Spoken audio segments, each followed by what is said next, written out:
How's it going, everyone? My name is Michael SK, and welcome back to Chaos at Noah.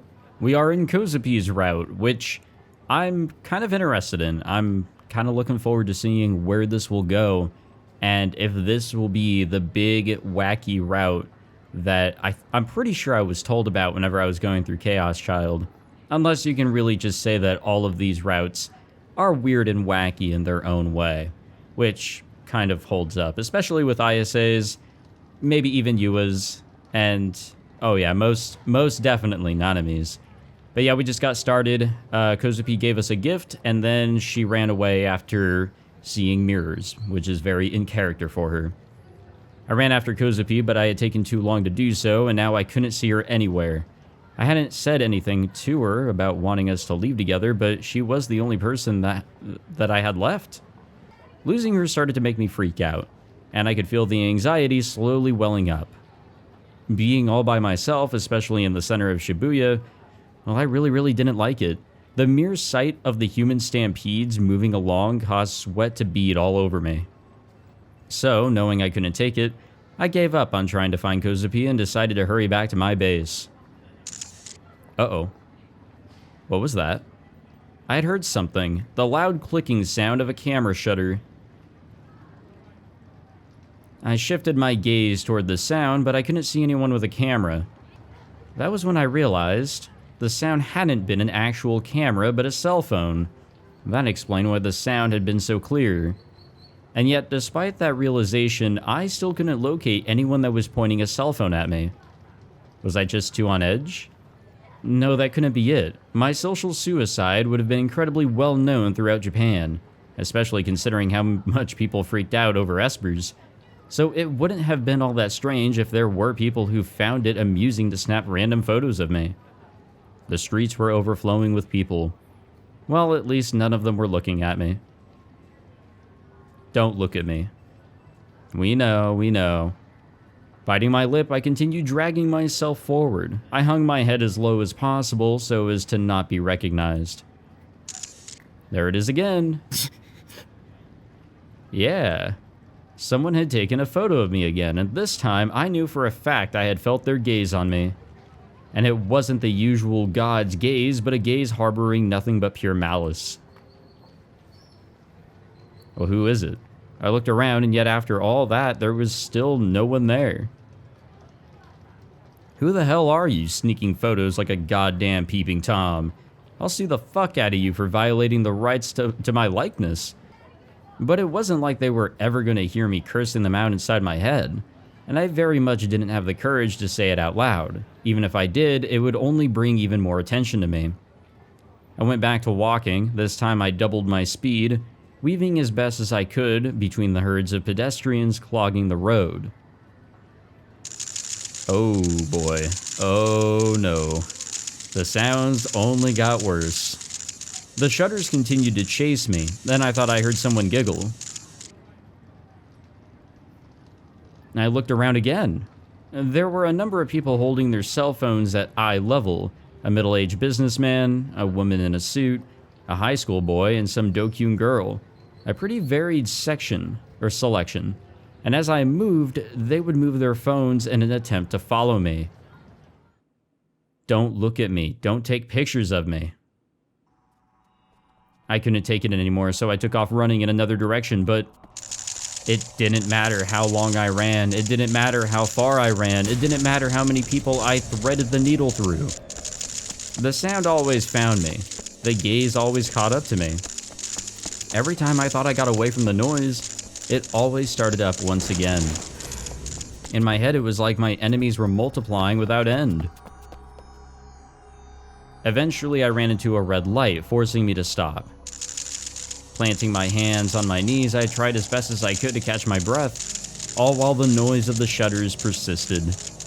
My gaze trained downward. I clenched my fists as I tried to stomach the humiliation. That was all I could really do at that point. Suddenly, a thought occurred to me.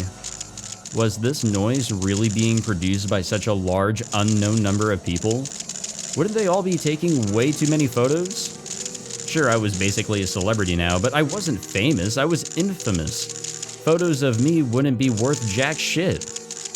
I would say most people considered me to be a walking piece of trash at this point, so I couldn't get over how strange it was that the world had picked today of all days to start taking all these photos of me. And they weren't even hiding it either. Was it Shogun? Was he orchestrating this attack on me right now? Just leave me alone already. What the hell have I ever done to you? What the fuck is your problem? I want to kill him? After breaking me completely while he watched from the shadows, he was finally going to kill me once and for all. This malicious harassment wouldn't be enough. I would be the next NewGen case, murdered in some horrible, grotesque fashion. Therefore, I have to kill him before he kills me. I grabbed my head with both hands. I had a pounding headache. And yet, despite it all, I still didn't feel God's gaze. Despite the countless photos being taken via cell phones, Shogun's typical gaze wasn't following me at all. I want to kill him. We good? Suddenly, everything went quiet. The rapid snapping of camera shutters completely disappeared. Surprised, I started to look up. Ooh. Only to hear a sound that I had heard many times before. Right behind me, within the silence, came a quiet creaking noise that I would never have heard otherwise. I sensed a presence. Someone in a wheelchair was right behind me. But who? I laughed at my own wishful thinking. Their identity was obvious. It was him, Shogun. Ignoring the red light entirely, I leapt onto the crosswalk. My ears were assailed by a chorus of horns, and one vehicle was on the brink of running me over before just barely managing to screech to a halt. But I couldn't look back now. I had to keep running as hard as I possibly could. Kind of similar to Kozupi with hearing all that shit and having to run away from the same person and all that. A little similar. Even though I'd made it back to my base, I was still haunted by the sound of those shutters. Moving to a nearby residential area hadn't helped either. Even though it had been entirely deserted, I could still hear the endless clicking and clacking of the shutters. It was as if they'd been seared into my very eardrums. Every person I passed would take out their phone just to get a shot of me. Not one of them said, "Oh wow, please let me shake your hand," or "ew," as I moved past them. No one even so much as grinned at me. Nothing but expressionless faces taking pictures with their cell phones. So I just continued to walk past them, pretending like they weren't even there. Clearly something strange was going on. I didn't sense even a hint of malice or ill will from them. They felt entirely mechanical. Yeah, kind of like automata, except in this case, there was someone actively controlling them. I sat in the corner of my room, legs gripped tightly against my chest as I curled into a ball. All I could do was continue to grind my teeth out of sheer frustration. It was all him. It was all Shogun's doing. While en route to my base, I'd heard it. The sound of a creaking wheelchair. I'd only heard it once, and I hadn't turned around to check, but there was still no doubt in my mind. My hands just wouldn't stop trembling. Glancing at the time, I realized it was already 11 p.m. I've spent 5 hours scared shitless. Letting out a deep sigh, I lashed out at him inside my head. I hope you die ×4. The worst part about Shogun was that he didn't kill you quickly. He would gently wrap a silk cord around your neck, and over time, he would slowly tighten that cord, before eventually you would suffocate. And because of that, because I knew exactly how he was, anxiety flared up within me, and I began to dread even going outside. Help me, Kozupi, I can't fight Shogun on my own. I don't even have my own D-sword. There's nothing I can do. Kozupi, why won't you help me? I had to think. Somehow I had to come up with a way for Kozupi to protect me. She couldn't read my mind, so I definitely couldn't lie to her, or she could read my mind. Then what about money? Would she help me if I offered her compensation? Oh boy. That noise just now.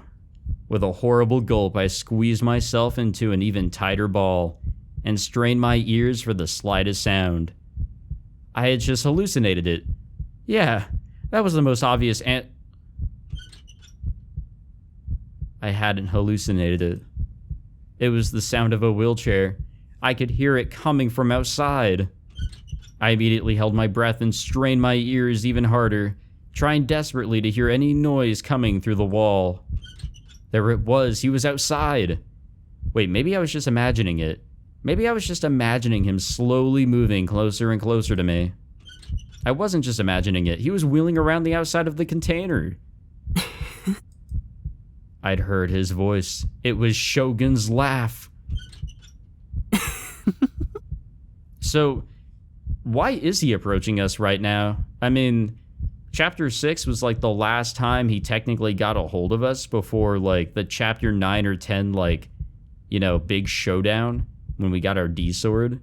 Other than that, there really wasn't any communication, was there?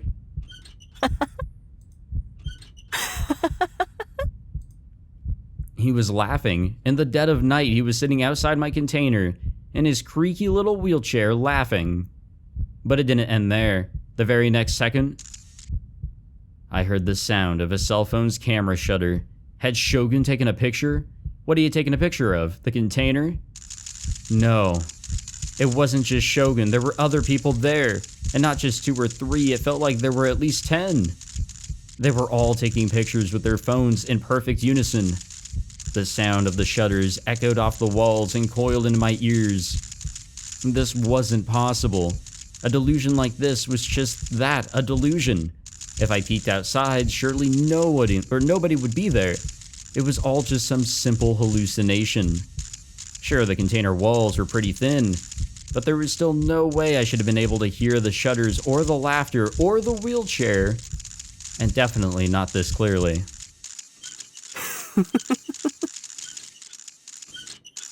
I didn't have the courage to go outside and check for myself. Fear overwhelming me, I burst into tears and wrapped a blanket around my head in an attempt to cover my ears. Don't come in. Don't come in. Don't come in. Don't come in. Don't come in. Don't come in. Don't come in. Don't come in. Don't come in. Don't come in. Don't come in. Don't come in. We okay? Like, not mentally. Like, I know we're not okay mentally, but, you know. How much time had passed? It had only been about 10 minutes, but it felt more like 10 hours. I threw off the blanket and got up as quietly as I possibly could. I listened very carefully. I didn't hear anything outside. All I could hear was the sound of my PC. So it really had been just a hallucination. Yeah, it had to have been. Just to be sure, though, I should check outside. There was no way anyone was still out there. But still, even if someone had been there, surely they wouldn't be there anymore. I positioned myself by the door. There was a padlock on the inside keeping the door locked. Retrieving the key, I stuck it inside the padlock. But I didn't have it in me to turn the key that easily. My heart was pounding out of my chest, and my nerves refused to calm down. I was terrified. The mere thought of opening the door absolutely terrified me. And this could have all just been some total bait. Someone could be outside right now, biding their time as they waited with bated breath for the opportune moment to strike. I wanted to tell myself that something like that would never happen to me, but it was pointless to even try. I had been deceived over and over again, and I couldn't take it anymore. I was so tired. Why couldn't I just be left alone? Why did I have to endure these horrible, absurd trials? They were just too much for me. Fuck, fuck, fuck. I slammed my fist into the door with a loud bang. The noise resounded incredibly loudly, and my hand immediately hurt like hell. Not a sound came from outside. There were no signs of anyone being out there. There was nobody there. Of course there was nobody there. You'd have to be stupid to think there was somebody there. I bit my lip so hard, blood slowly began oozing out. And with that, I somehow found the strength to remove the padlock, and then I slowly opened the door. Yeah, we're good. In an attempt to investigate, I peeked my head out from my base. Yeah, we're fine. There was nobody there. It was still as death. Nothing moved. There was no sign of Shogun's creaky wheelchair, nor his laugh, nor the cell phone camera shutters. Nothing. 誰かいますか? I waited for a moment, but there was still no response. But of course there wasn't. There was nobody there. So of course nobody would reply to me. That was just common sense. Nervous as could be, I began to check even further outside, shifting my gaze toward any shadowy areas I could see. Yeah, no one was there. Everything I had heard, I had hallucinated. All the repeated extreme stress had caused me to start breaking down. Yeah, that made perfect sense. I had just gotten scared and ended up losing it. 僕涙目。もうね、アホかと、バカかと。Let me get a drink game, Jesus Christ. The sheer stress I was feeling left me trembling as I laughed at my own pathetic state. That's an interesting face. Look at this dumbass. It was laughable, really. I couldn't help but lol. Man, I was so worn out.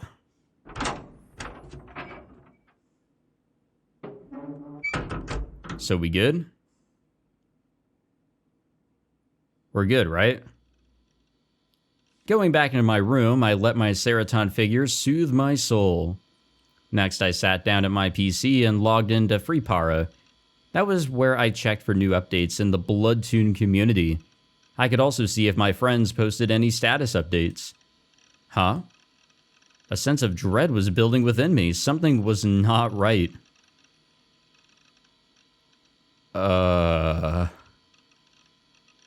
What the fuck? His appearance. Stairs leading to rooftop. Double doors, shower sink, container wall, rooftop nightscape. Commemorative photograph, beginning of the festival, wheelchair arrival inside the rising elevator. Arrival at site. Author is Spider. What are you up to, Sua? The list of my friends' statuses popped up on my display. None of it was from any friends whose names I typically saw. The list had been bombarded with a single name posting over and over again in quick succession, burying all other posts. That friend's name being Spider. Did I even have a friend with that handle? Well, I'd be lying to myself if I said I knew all my friends. I had over 100 of them, so it'd be stupid to make that claim. It looked like Spider had written around 15 entries in the past 30 minutes or so.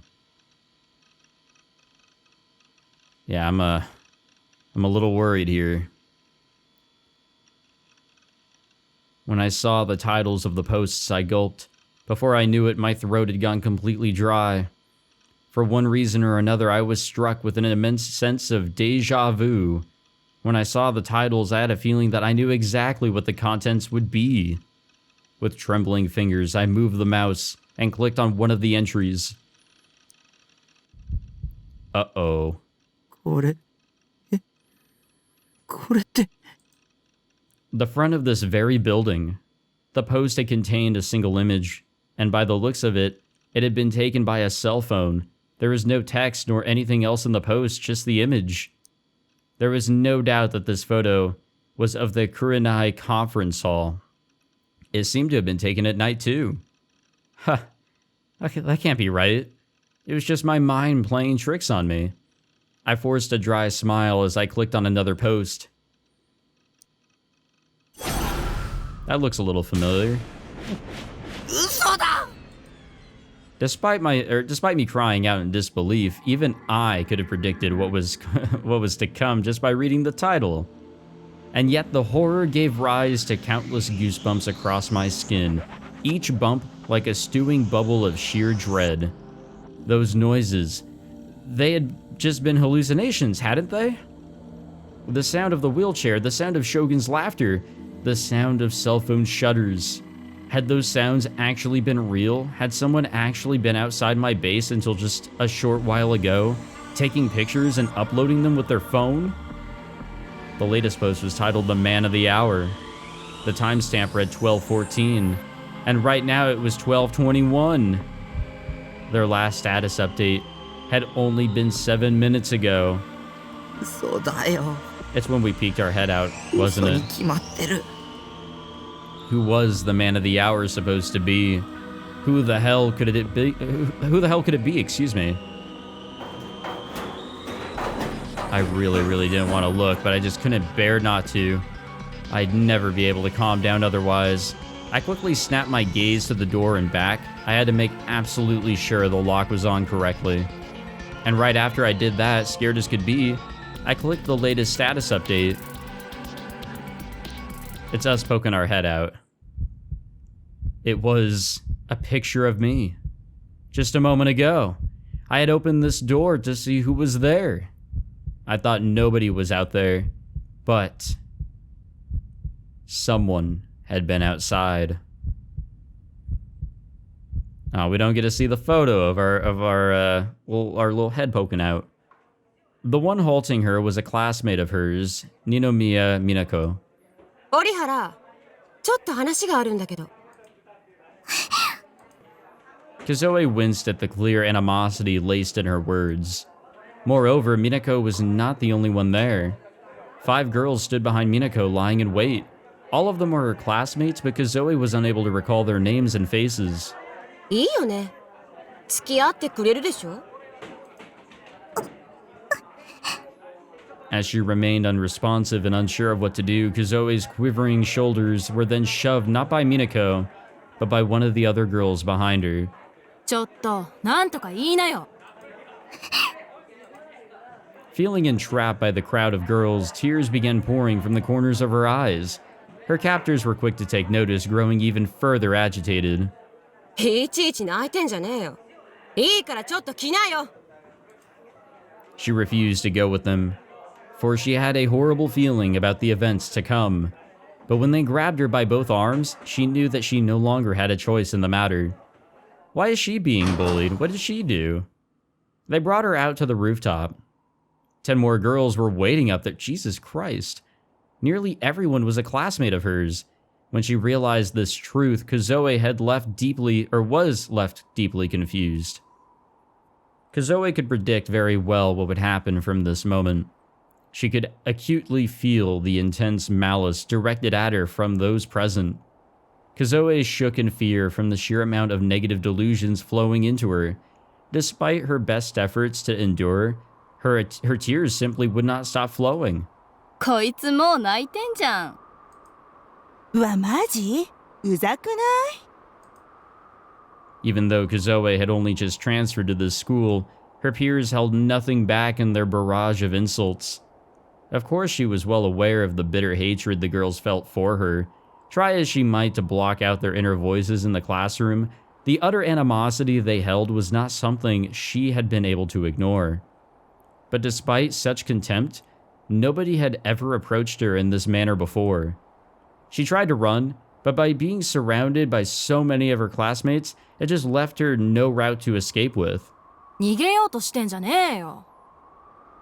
美奈子が話あるんだからさ、ちゃんと聞きな。Prompted by her classmate's threat, Minako glared toward Kazoe with intense hatred. Minako's demeanor was that of a tall, rigid model, providing a heavy contrast to Kazoe's small, petite frame. 折原、あんたさ、大輔に色目使ってんじゃないわよ。 Huh? Despite them talking as if she should have known it, the name Daisuke was not one that she was familiar with. But these words that would defend her would never leave her mouth.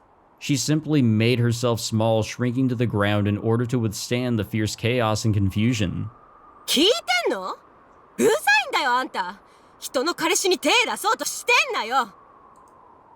Kazoe frantically shook her head in denial. She had no recollection of this person at all. Damn, nobody knows who Misumi is. Then, she at last realized that the person they spoke of was her classmate, Misumi. Well, there we go. She figured it out.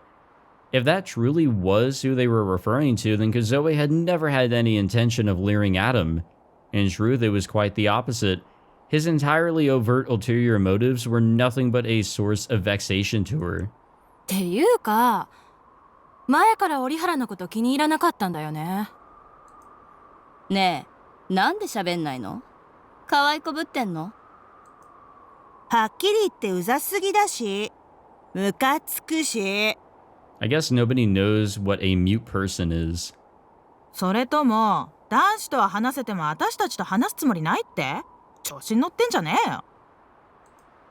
なんか言えよ、ブース。They pulled her hair. They struck her face. They shoved her shoulders. There was no escape. They would not let her. Bullying, beating up. Kazoe shuddered in fear at those words, or as those words floated through her mind. Save me, Sena-shan. Save me, Takumi-shan. Her inner voice cried out, but it was clear that help would not arrive anytime soon.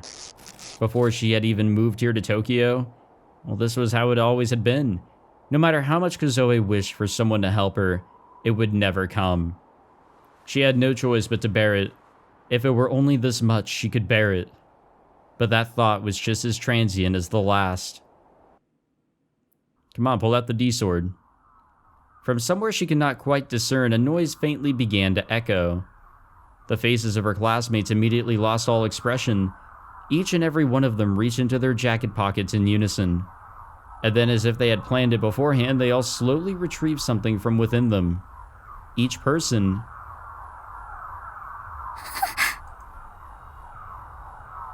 held a handheld mirror. Mirrors of all manner of shapes and sizes. Simultaneously, each and every girl turned the surfaces of their mirrors toward Kazoe. It was like a cult performing a ritual. Within each mirror, Kazoe could be seen stricken with the utmost terror, each silver screen reflecting a girl with eyes convulsing uncontrollably. Oh, lovely. Lovely. The nightmares that had once plagued Kazoe began to resurface. She was losing the self she knew. She could not stop trembling.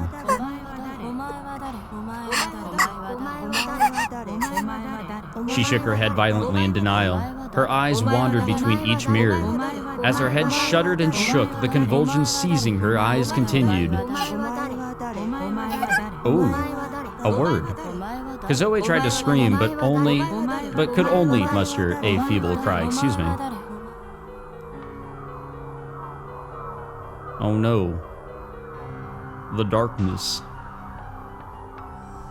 I'll kill you, I'll kill you, I'll kill you. Yeah. The dominance of dark, sickly delusions began to enshroud her mind. Oh, here we go. She then became cognizant of the D-sword clutched tightly in her hands. Well, time to commit murder, excuse me. A faint beam of red light shone across the blade, flickering with a delightful shriek. Not a hint of its brutality was left concealed. Its mere aura fiercely intimidated all those who beheld it. Everything before it fell to ruin. Everything before it was consumed. Everything before it returned to nothing. And now as it settled, her sword resided not in delusion but in reality. Her once expressionless classmates awakened from their trance, greatly alarmed by what was unfolding. But by then, it was far too late. Tears pouring down her cheeks, Kazoe let out a scream. Her eyes could no longer see. With a single step, Kazoe staggered forward. Effortlessly, she raised the D-sword above her head. At the present moment, it was Minako who was in her path. What came next would be appropriately referred to as an immediate bisection. Uh-oh. From the left arm to the right shoulder, her body was ripped apart. In regard to what had happened to the girl, the word slash would have been far too disingenuous. Well, that is murder. Sickeningly extreme amounts of blood burst forth from her body. As she raised the D-sword aloft, this time Kazoe staggered backward. It was as if the sword itself had drawn her back. Her body moved about adroitly, almost as if it were dancing. Despite her remarkably petite frame, she swung the gigantic sword around with incredible ease.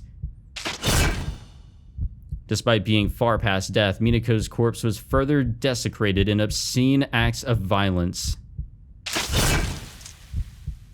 The freshly split blood danced in the air along with Kazoe and her sword, dyeing the concrete crimson. Kazoe, sapped of any remaining strength, collapsed seconds later in unison with what had used to be Minako. She was sobbing her heart out, the tears forcing her eyes to remain closed. Faced with that horrific display, her classmates stared in a daze, their mouths hanging agape. Not a single one moved from where they stood. It was as if they could not comprehend what had just occurred. Swaying slowly, Kazoe returned to her feet. Oh boy. Her head hung low as convulsive sobs assailed her. Pointed directly at her petrified classmates, blood trickled from her D-sword. 殺してやる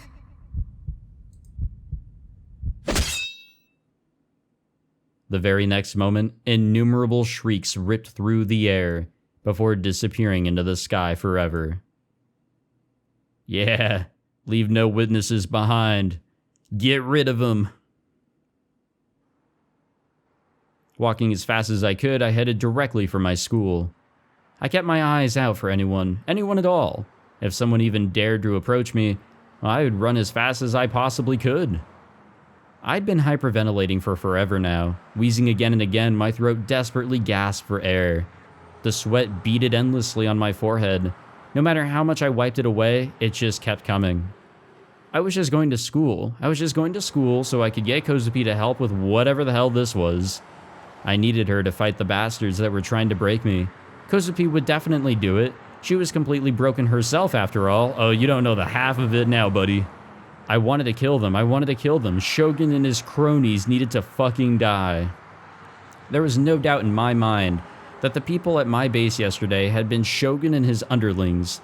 Oh, you're slightly wrong, but that's okay. They were finally cutting the bullshit, and now they were gunning to finish the job. They targeted me, begun their extensive mission to wear me down, and now they were moving in to kill me in the sickest, vilest, most disgusting way they could possibly imagine. I couldn't take it. I didn't want to die, so I had to kill them before they killed me. Uh-oh. That sound again! Yesterday I had heard the same exact creaking sound behind me. I whipped around, wincing in anticipation of what might come, and yet not a soul was behind me. There was no wheelchair in sight. It couldn't have been a hallucination. I'd heard it right fucking behind me. Was Shogun still attacking me? You're being messed with, buddy. You just need to calm down, think about things. I broke into a mad dash. No way in hell was I going to stand around all alone. And yet, it followed me. The sound clung tightly to my back. I could hear it directly behind me as I ran. Stop it. Get away. Stop chasing me. Don't look at me. I was about to snap. I no longer had the stomach to take another look behind me. I stumbled my way to the school gate. The bell still hadn't rung yet. I was on the verge of being tardy, but I could still see other students here and there. Just looking at another person was enough to make me flinch. But if I didn't go in the building, I wouldn't be able to find Kozupi. Stealing myself, I entered the school grounds. Oh my god, when I heard something once again. But it wasn't a wheelchair this time, it was a cell phone shutter. My gaze shot all around myself. Who the hell? Who had taken that photo? Nobody was looking at me, nobody had a cell phone out. What the fuck, what the fucking fuck? I covered my ears, and without looking where I was going, I bolted.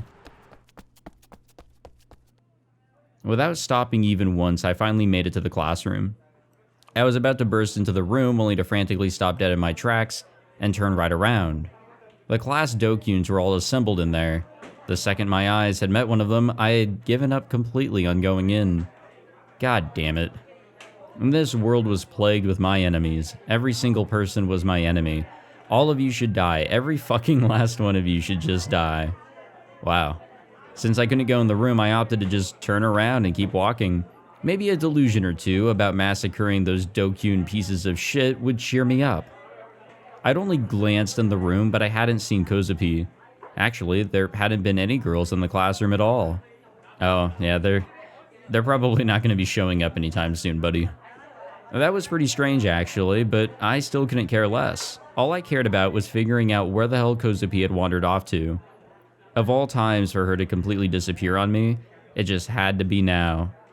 I was still wheezing from before, my breath violently forcing itself in and out of my lungs, When they saw me like that, the other students walking down the hall stopped and stared. Don't look at me. Uh-oh. This has to be, like, all in our head, right? Like, come on. That sound again. Looking back, I saw 4 Dokyun guys that I had not noticed before, and they all had the biggest smirks on their faces, each one of their cell phones trained on me. Don't look at me. Ignore them. Kozupi can just kill them later on. A delusion like that sounded so exhilarating, every last one of them dying a horrible death. I had had fucking enough of this world. Kozupi still was nowhere to be found. I had no clue where she was. Maybe she just hadn't come to school today? But if that was the case, then what was I supposed to do? I really doubted I could fend off Shogun's attempts to break me, especially for a whole day. I'd been pretending to be tough inside my head this whole time, but my knees were still shaking uncontrollably, and if I didn't stay focused for even 1 second, I'd likely sink to the floor and stay there. Kozupi, where did you go? Where the hell did you go? Please save me. Startled, I stopped dead in my tracks. I'd heard a voice in my head that had felt like it had come from right next to me. Someone's inner voice.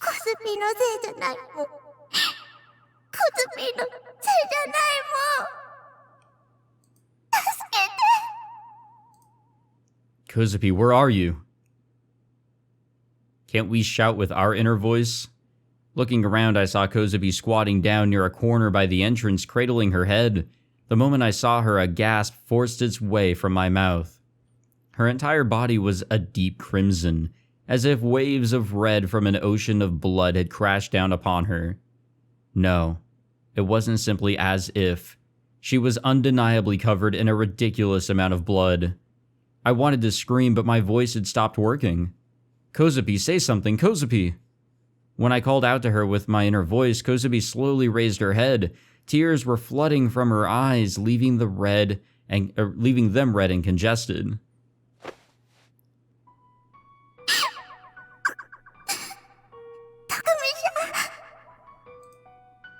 Without getting up from the ground, she grabbed onto my shirt.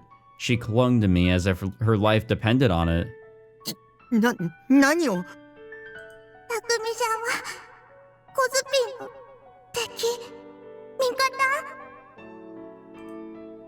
What's that supposed to mean? I tried to ask again, but she just buried her face in my chest and shook her head from side to side. The reddish-black blood coating her entire body seeped into my uniform and slowly spread through it. I'd never realized how small Kozupi truly was. Her body was so fragile, it felt like I might break it at any moment. Only when I'd embraced her and had I finally come to realize this. 僕はコズピーの味方だ。だからコズピーに助けてもらいたい。 I only said what was on my mind. I was being fairly selfish, but Kozupi was the only one I could turn to.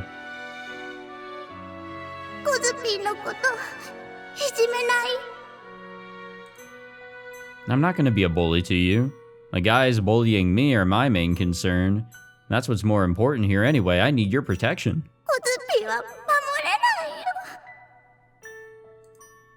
What do you mean? You have a D-sword.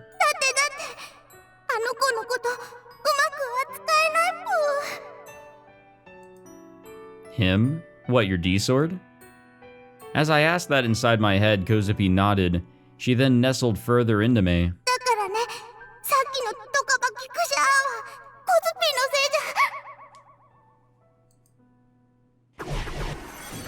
What's happening here?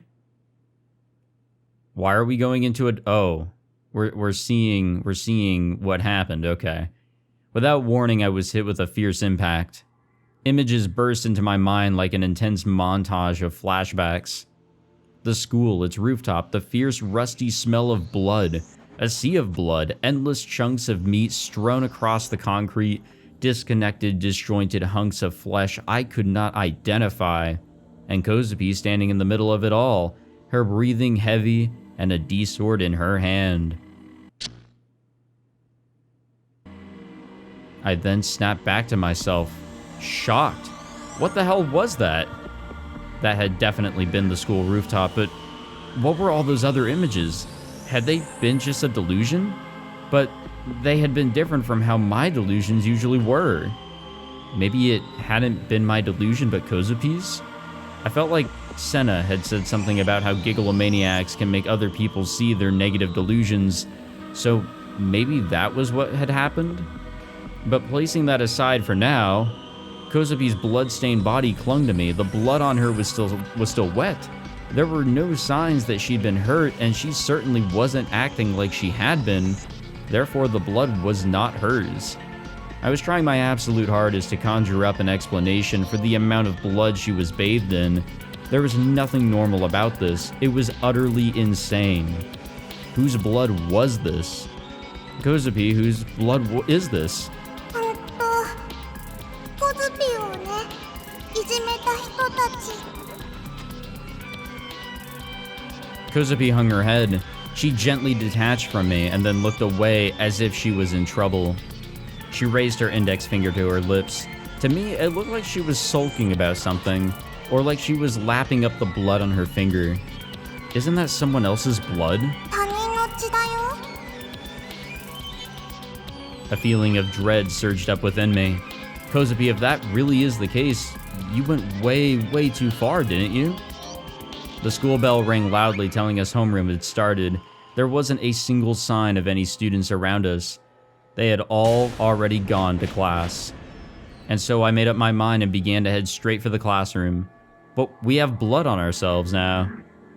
Trying my best not to get caught, I stealthily peeked in from the window. これって And what I saw left me shocked. Homeroom had already started with the teacher standing at the front of the room. And just like I'd seen before, not a single girl was present inside the classroom. No way. I had to be sure. I had to be absolutely sure that it had all been just a delusion.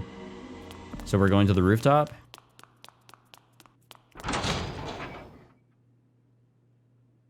I took off for the roof and then flung open the door leading to it.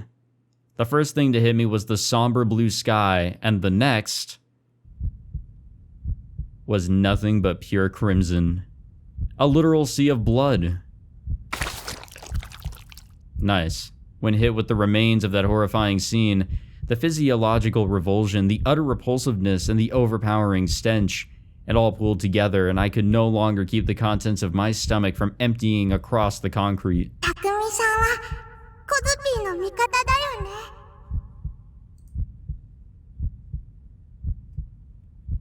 I jumped. When I turned around, Kozupi was standing right in front of me. Tears were welling up in the corners of her eyes. Still soaked in blood, she turned to me and smiled an innocent smile. Yeah, that's fair, freaking out like this. I couldn't help but run away. I was afraid of Kozupi for smiling in that situation, for killing them so brutally. I couldn't comprehend it. The people that had been there weren't people anymore. They were in pieces, and she had done that to them. The scene on the rooftop had been burned into my mind and refused to leave. It repeated endlessly, looping over and over and over again in my head. And each time it did, I was hit with the most intense feeling of nausea. I lost count of how many times I dry heaved. I ran all around the school with no real destination in mind. Homeroom had already started, so there was no one in the halls. Kozupi wasn't following me. What do I do? What do I do? What do I do? Was running away the smart thing to do? Or should I have stayed with her? If Kozupi saw me as an enemy because I'd run away, would I be fucked? If she'd started thinking of me as an enemy, would she tear me to pieces like she had with those girls on the rooftop? Oh god, no, please no. But if that was true, what should I have done? Even if I went back to Kozupi now, I'd had no idea what to do or say. I just kept on running and running, almost tripping every couple seconds. And the very next corner I went around, I very nearly ran right into two people. It was Misumi-kun together with one of the Dokuns from my class who'd made fun of me earlier. He looked at me with clear unease while the Dokun stepped in front of me, blocking my path. The Dokun had the most malicious grin on his face. よーエスパー、お前ちょっと超能力使ってくんね。 I bit my lip. I didn't make eye contact. If I did, I knew I'd get punched right there and then. The Dokyun made no moves to take out his cell phone. If he did, however, I very well might have lost it and killed him, just like Kozupi had with those girls. クラスの女子が授業をボイコットしたみたいだよ。誰も来ねえから俺ら今探してるわけよ。でもだるいと思うね。ミスミやミナコが心配みてえだけどよ。どうせ集団でサボってるだけだろ。そう思うよな、エスパー。 I didn't respond, and as a result, a sharp pain ran through me as he kicked me in the hip. おい、シカトしてんじゃねえよ。やめろよ。 The second Misumi-kun spoke up, the Dokyun stopped dead in his tracks. タク、ミナコ見なかったか。チャイム鳴るまでいたんだけどよ。今はメールしても電話しても帰ってこねえんだ。Oh, she dead. Do not worry. Or maybe you should worry. I couldn't tell him. I couldn't tell him about the tragedy that had happened on the rooftop. I had no idea who Minako was, but I assumed she was Misumi-kun's girlfriend. Could she have been among the tattered pieces of meat scattered across the rooftop? And what about Rimi? Had Kozupi killed her too? She shouldn't have. Rimi had been missing for a while, and she hadn't been at school either. Really, I couldn't believe I was still worrying about her after everything that had happened. What the hell was I even expecting her to do? She was never going to come back anyway, so what was even the point? なあエスパー、お前なんで服に血がついてんだ？ A shudder ran through me. It was blood from when Kozupi had clung to me. It had transferred from her onto me, and now it fully covered the edge of my shirt. Misumi-kun's eyes widened and he gasped. タク、何かあったのか。何もないよ。 The second that left my mouth, I whipped around and ran away as fast as I could. I heard a voice calling after me, but I ignored it. I don't think this is the brightest thing to do here. I bolted down the stairs. Yeah, we quite bolted down the stairs, all right. But in my chaotic frenzy, I lost my footing and tumbled all the way down to the landing. As I lay there on the ground, I lost all will to stand back up again. Would I ever be able to find peace again? Why did all these insane, horrific things keep happening to me one after the other? What a comedy. Oh. A voice called my name. I was going to say, what a comedy. I only knew a single girl that called me that. I slowly, timidly looked up and saw a hand stretched out before me. So she is back. どうしたの？そんなに慌てて。どこか怪我してない？ It was Rimi. Rimi was here.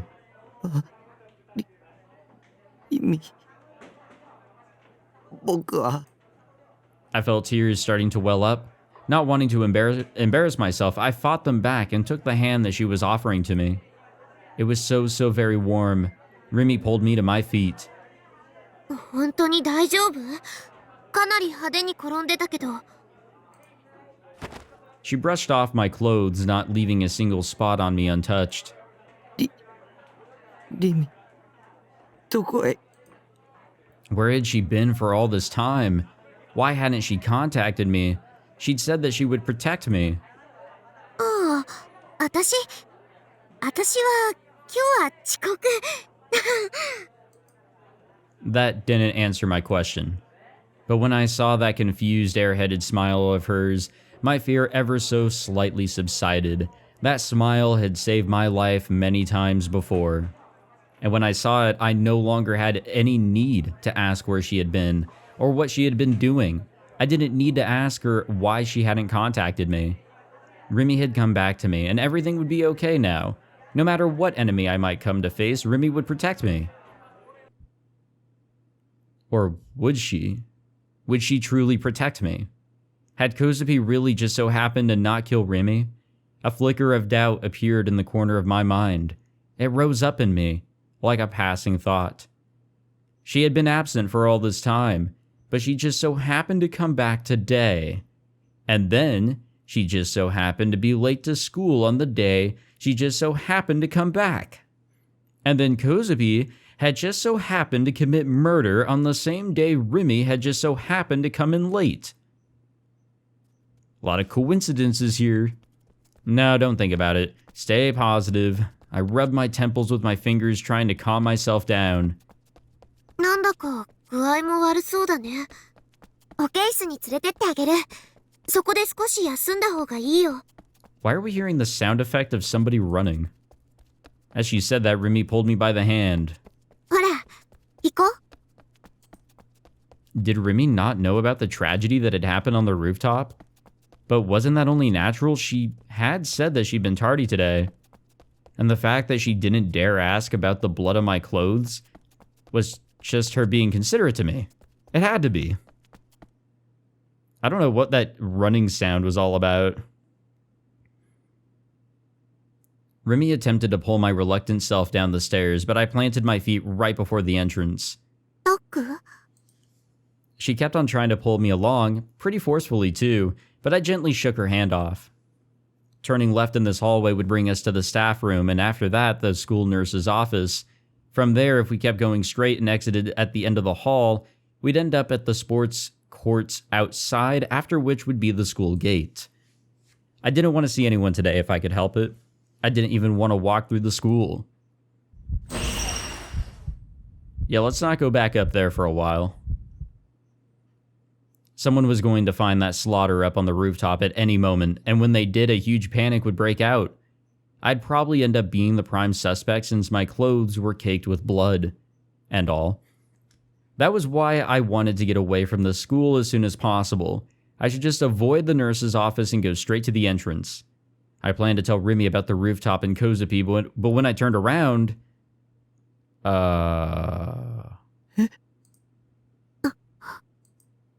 Rimi was holding something sharp and pointed. No, was that a D-sword? It looked like a pair of steel wings. Why does she have those out? And the tips of the wings were pointed straight at me. Rimi was about to stab me in the back at any moment now. Our eyes met. Rimi's eyes were filled with grief. She was the first to break eye contact. ごめんね。 Yeah, you're sorry, all right. Softly murmuring those words, she brandished her sword. She was about to kill me. Rimi was about to kill me. I lost control. The second she was about to swing, I gripped her wrist to protect myself. I was a lazy piece of shit, and I practically never exercised, yet I still had enough strength to overpower her. なんでだよ This bitch. In the end, had Rimi been just another enemy? Had she been lying to me this whole time? Just like Yua had back then? Was she just trying to fuck me over too? Was Rimi also one of Shogun's underlings? Actually, yeah, kinda. And if she was his underling, did that mean that she had been behind NewGen the entire time? And I'd been right from the very start? なんでこんなごめん。でも、タクには消えてもらうしかないの。 That decided it. There was no misunderstanding here. Rimi really was my enemy. This was her true nature. All that shit about protecting me had been nothing but a lie. 嘘だ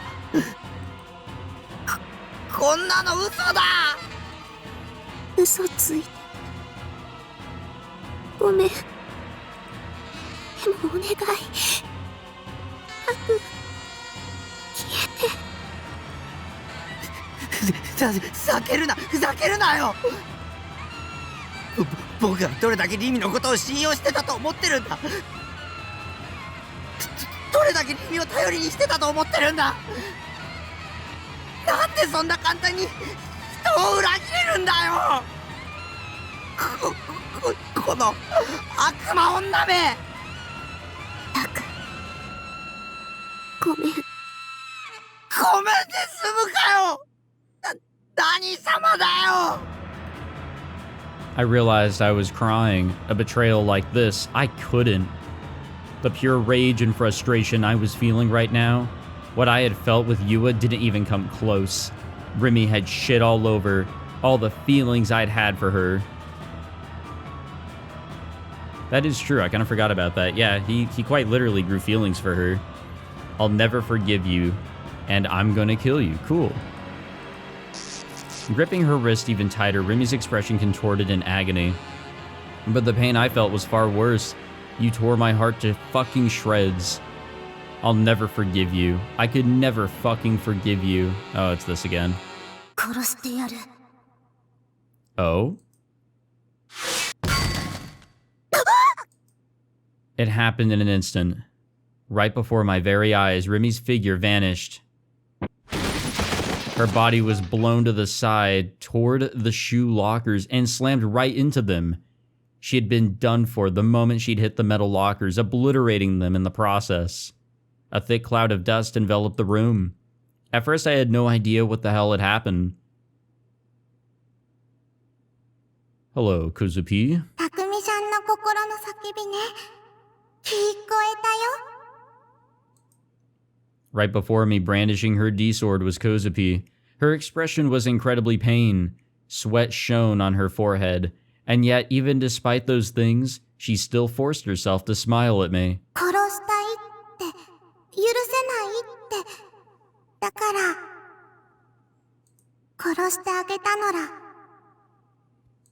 Is she actually dead? Her inner voice threw all of that at me.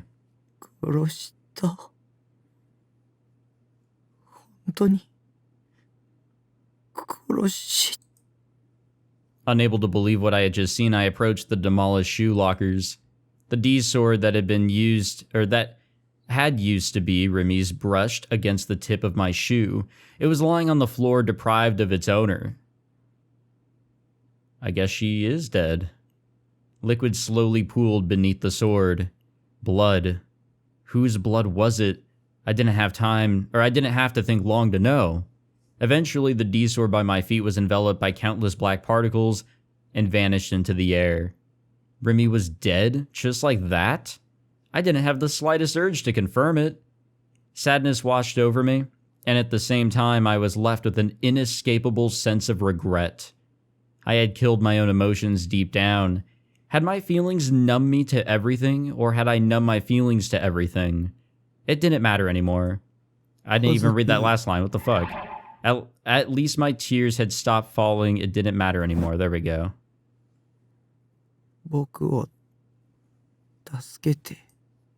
Right now, Kozupi was the only one I could depend on. Even though Rimi had betrayed me, I still wanted someone to believe in. Or maybe I just wanted someone I could be with. Someone who would accept me. All that stuff about wanting to be protected, it was all just an excuse. I didn't want to be alone. Even if she might betray me, even if I had been betrayed already, I didn't want to be alone. I couldn't bear all of this awful bullshit on my own. If I was on my own, I guarantee I would cease to be me. I would just up and disappear. I approached Kozupi, desperate for someone to cling to. When I looked at her, what I saw was how terribly sad she looked. The sheer pain on her face, her smile had long since disappeared. I made up my mind and embraced her tiny shoulders. She didn't fight it.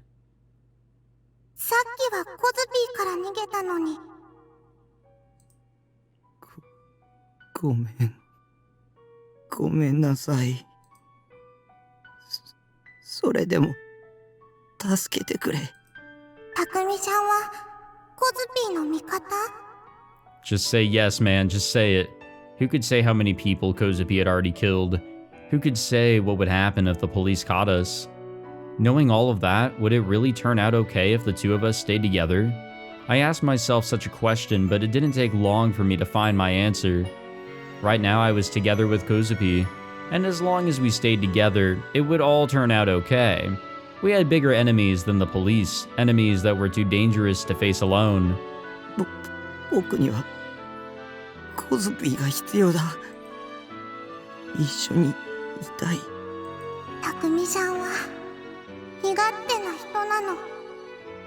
Well, yeah. Upon saying that, she wrapped her arms around my back. With the little strength she had left, she held me in return. She's like a goddamn pet.